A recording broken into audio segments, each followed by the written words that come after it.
Ladies and gnomes, how we do? Yes, but it begins with a G, doesn't it? And of course we do have the very much sort of baby Gibson, I suppose, really, isn't it? It is a Gibson at the end of the day. So let's have a look, see what's right with it, see what's wrong with it, and see what we can do about it, if anything is required. So, no mucking about, there's a bit on it. The guy did slap it in that coffin case, which I was very, very happy about. And he slapped all the strings off. So let's get it reasonably.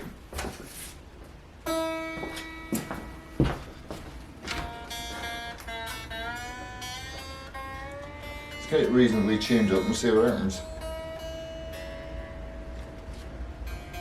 Tuners seem to work okay.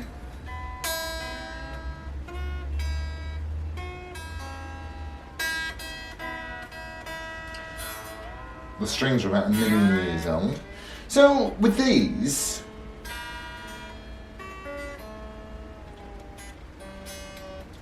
I think that you could buy them through Amazon. Oh, let me put a light on, see if you can see me better. They used to sell them through Amazon or from Woolies or somewhere like that.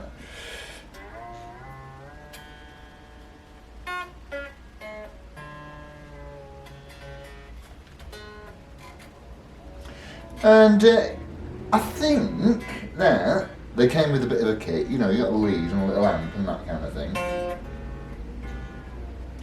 And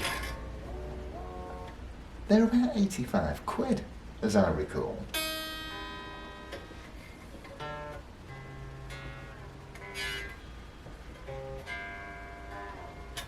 Anyway, that'll do. So, okay. Oh, right. Well, the first thing that we can see is, can you really see though? I don't think you can. But yeah, that's it. So the first thing we note is that the action is way, way, way, way, way too high. But what we can also see from the proper little lightning bolt bridge going on there, we can see there that there's absolutely stacks and stacks and stacks of room for improvement. But oh my, that action is high. We don't know if it works yet, so might as well kill two birds with one stone and turn everything. Oh, can't see. There we go. Wellness.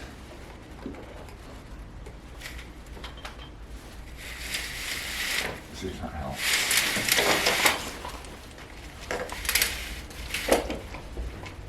Is that better? Yeah, that's a bit better. Right, so I've plugged a little fly lead in. We'll have the multimeter on, set to 20, whatever the units are. And our survey says immediately the rhythm position. Ooh, I don't know if you can see that. But the rhythm position is showing 8.3, which is nice, and the treble position 9.12. So the electrics work, and it's popping out something reasonable, I have to say. So let's have a look at neck straightiness. We'd have to guess it's a Gibson scale, wouldn't we? No, the Gibson notched edge. Oh, that is very good. Yeah, that's exactly what I want to see. So well done there. String heights. And our survey says, my word, that's going to have to come down. That is sitting at 2. Wow, bloody hell.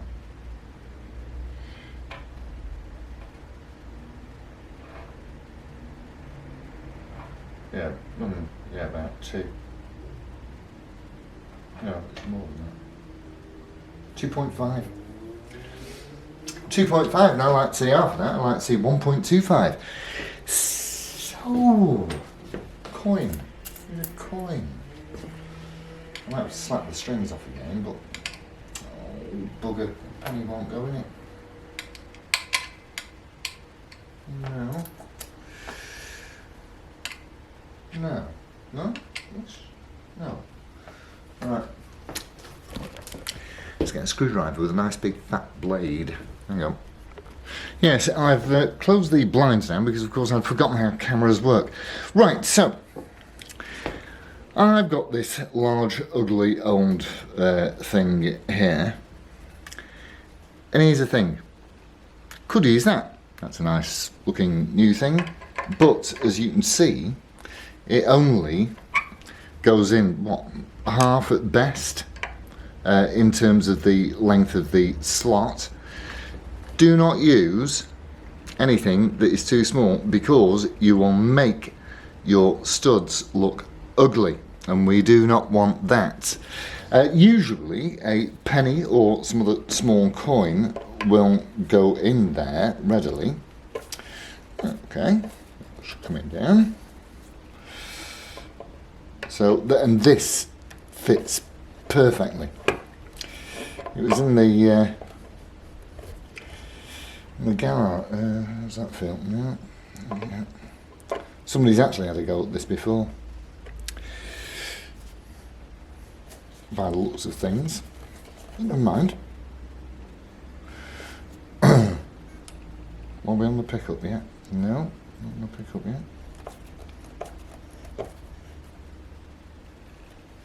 That doesn't feel like it's coming down. It must be though.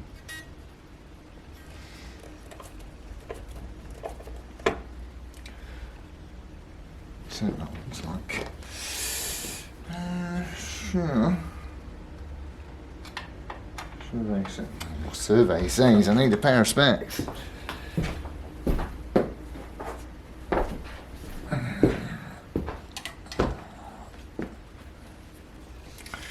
Well, that looks better. Okay, so we're down. Blimey. So we're down now to about 1.75. Let's try a few more turns.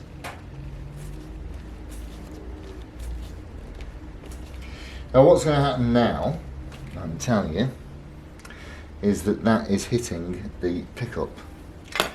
So we'll drop the pickup.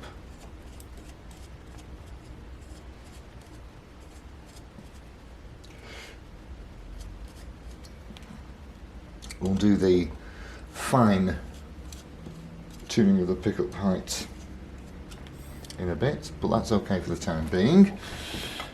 And now, what does it say now? It now says 1.25 at the 12th. I don't know if you can see this. Let me see if I can show you. And that. Oh, God.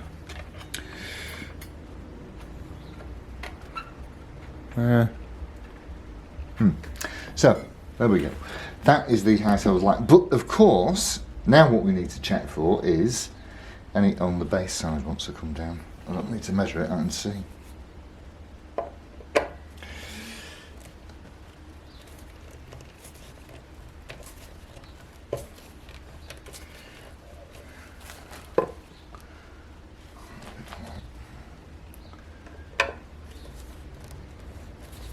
Always best to do your setup, if you can, with the old strings on.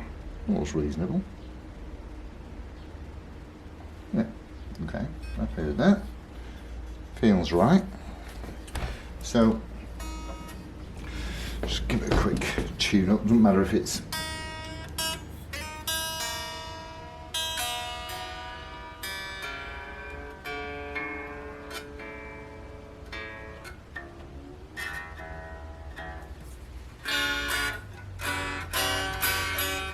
okay, so it's right there.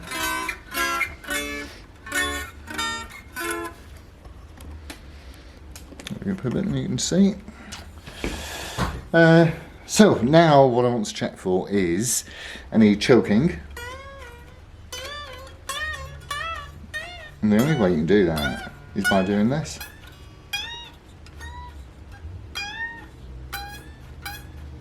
Bit of choking there. So, fret rocker, and I would guess that we've got a proud fret.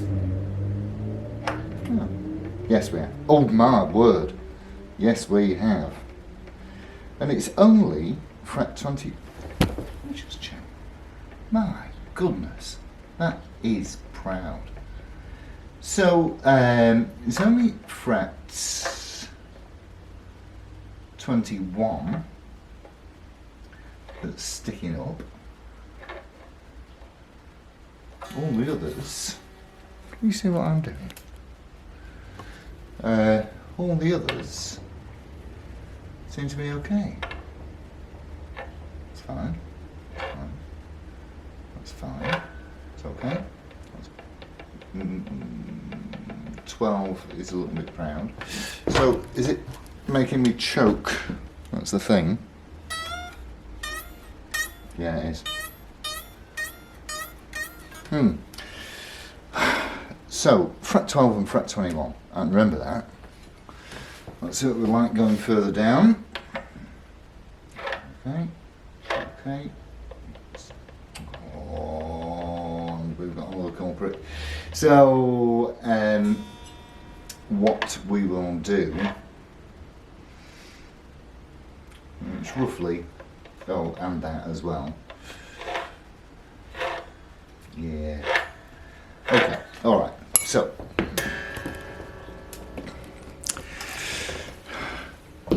under these circumstances, if it had just been the odd one, I would have just spot leveled the single offensive fret.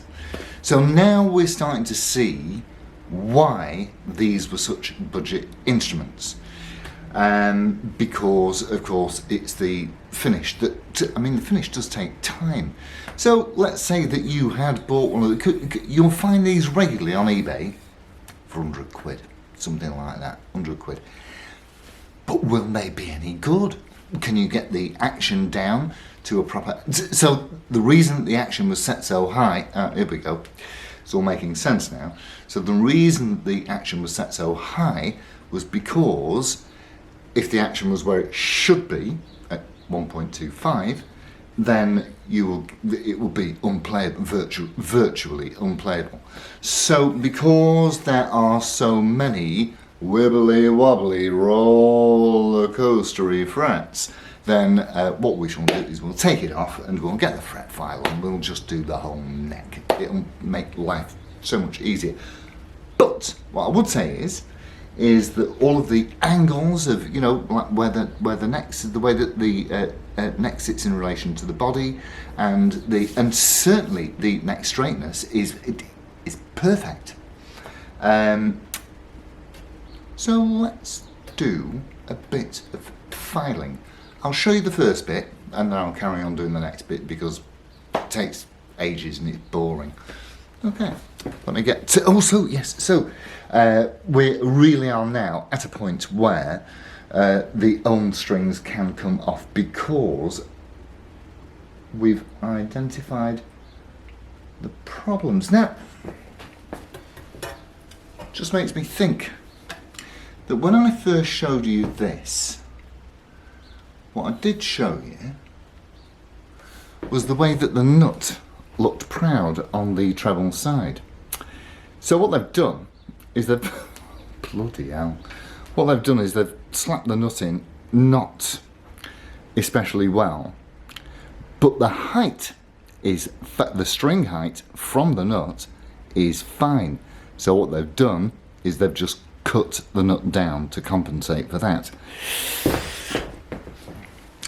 You could make it look prettier if you wanted to, which would require obviously a new nut, but well, it plays fine and it's a cheapie, so we can live with that. We can live with that as long as the playability is good.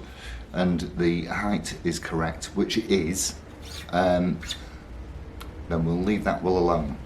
I am not from the camp that says, if it ain't broken, muck about with it until it is. I prefer remedial stuff. So, let's get the strings off. Well, you see, I mean, it's come off theoretically a Gibson, and if you want to buy a genuine Gibson lightning bolt bridge, wrap-over bridge, that will cost you £129. That's the cheapest I could find. I mean, this is, I can't tell really any difference, apart from on a proper Gibson one, then the Intonation Adjustments Allen screws are quite deeply recessed. But you know, almost, I think you can buy. I think that Stumac popped the Golden Age ones out for actually not that much money, considering it's Stumac and they are expensive. Speaking of luthery tools, today's weapon of choice will be the Chris Allsop fret file with the oak handle, and when you buy these, they come with all sorts of stuff. Like there's a gummy rubber where you can get all the, you know, all of the shavings out that have become stuck here. These, you run this over, you run your finger over this, and you can't even feel any, you know, it won't hurt or anything like that. So they're really very, very precision engineered, worth the money. That's what I would say. Chris Allsop tools, brilliant stuff. So what now? Fret filing, fret leveling.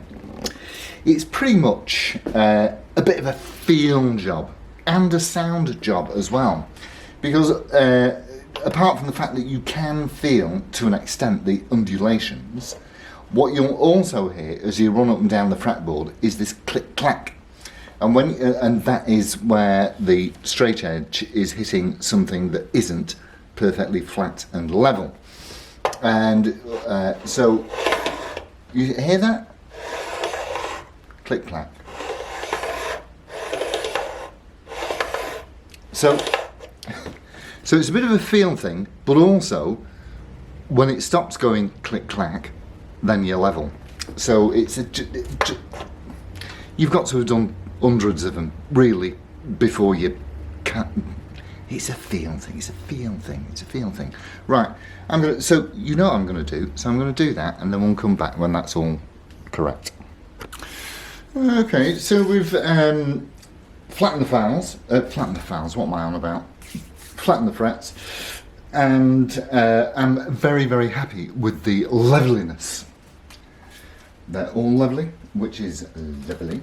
And what I did do is I whipped the nut off just so that I could show you what had gone on. So clearly the nut had been set too high at the treble end because it goes this way, of course. And I'm hoping that you can see the amount of material that has been taken out of that top E slot. I don't have another black nut, otherwise I'd put one on. And that one works absolutely fine, so that one will go back on in the same orientation as it was. And it is now crowning time, and yes, we're going to use another of Chris Allsop's finest crowning files. Superb. Sure, I will crack on with that. I've done the first three and I'm very, very happy with those. So I shall crack on doing that, which it is quite labour intensive. So, right, see you in a short while. Okay, so crowning done. And now I shall polish up the frets, obviously using fretboard guards. And then we will give them a quick whistle up with some 400. We'll then go on to 600 and finally finish them off with some Well, this is 2000 grit. And what I do, and I know that people don't like this, but I do. But a wire wall, obviously I'll tape up the pickups so that they don't collect any shards. So, on we go. Happy with the frets, they're all nice and shiny, all nice and level. And so, one of the things that I do want to talk to you about was the weight of this instrument. It weighs 3.8 kilograms, which is, let's face it, that's quite a chunky beast. My confessions have been subsumed. No, that's not right, is it? My suspicions have been confirmed. So what I did was I whipped out the treble pickup here, which is fairly nondescript, but you know, nice couple of blobs of solder there holding the cover on. Now I do hope that you can see this inside, and this explains the weight. So I'll get you right in here. If you have a look in that cavity,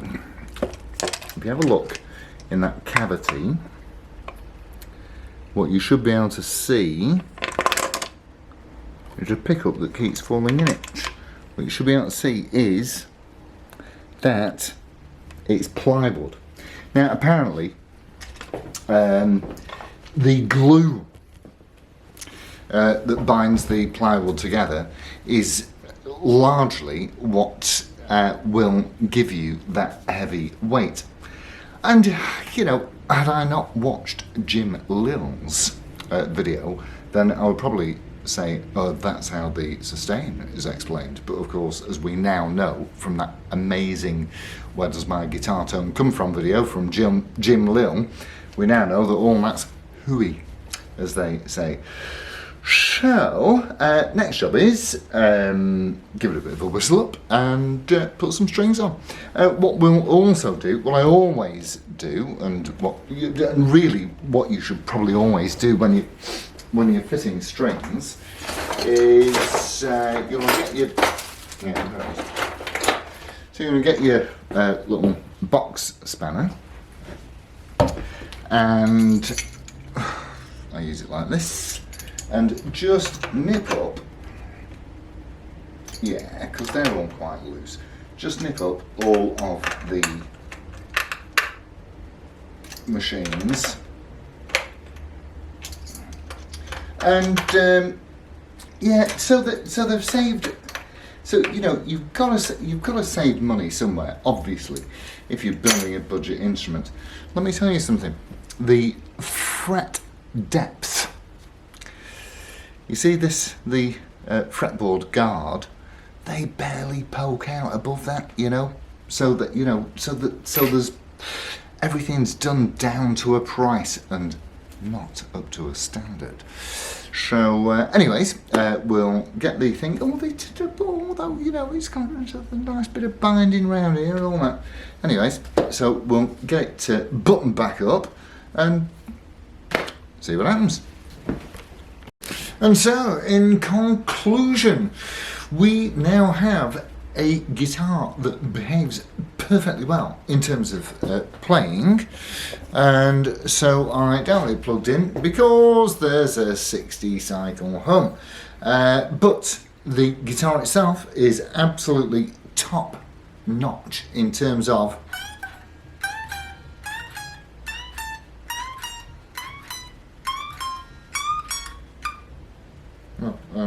that's it, finished. So yes, so no more choking, no buzzing, and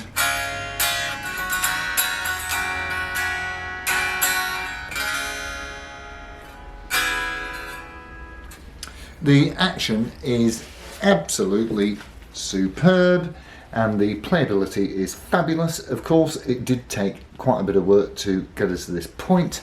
I've given it a little bit of a, as you can probably see, a little bit of a whistle up, but there's a bad earth there somewhere, Anyway, I've had enough today, so I will see you at the weekend, and I'll resolve whatever. It will just be a bit of a dodgy earth somewhere. So, screwdriver, soldering iron, that'll do us. Alrighty, have a lovely rest of the week. I'll see you at the weekend. Adios, amigos. Ta-ra. Hang on, I'm back. So, you know I said that it had a nasty hum, sounded like 60 cycle hum. If you don't know what that is, just Google it, I'll tell you. And so I whipped off the control plate and did a constant nudity test on all of the, let me see if I've got you in the right place. Yep, that's roughly in the right place. So I got the multimeter out and just did a continuity test, just make sure that everything is joined up to where it should be joined up to. Everything looked fine. Now, when I was talking to you before about, budget guitars, they have to save money somewhere. And one of the places they will save money is not only on the quality of the wire that is used, although you don't need anything particularly heavy gauge for pickups, it won't make a massive difference. And they're decent enough looking 500k pots, there's a nice little, the kind of capacity that I would expect to see on the tone pot. And the hum wouldn't go. I thought, well, okay, what I'll do is I'll try copper shielding the interior of my cavity. And I thought, no, hang on, I ran through the database in my head. And I thought, no, I've had this before on a budget instrument. And I'm going to tell you what it was.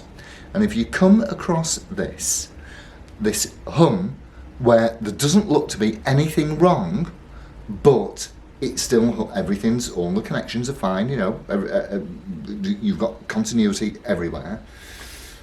Here's a little tip for you. On your input jack socket, or output jack socket, on the jack socket, what I've had a couple of times before is that it is wired up the wrong way round, and that will cause that constant hum. So if that is a particular difficulty that you suffer from, whip it out, take them off, switch them round, which I've done, and it is absolutely fine. So we're happy about that. It's always lovely sorting something out, isn't it? And that's right. Okay, so with any luck, we'll get this reviewed at the weekend, and we'll see what it's like, because it plays okay now, and it sounds okay, and it stopped being irritating. Guy who's selling it said he didn't have an amp to test it with, so was unable to give any relevant sort of feedback about the electrics, but anyway, it's all good. Adios, amigos. Ta-ra.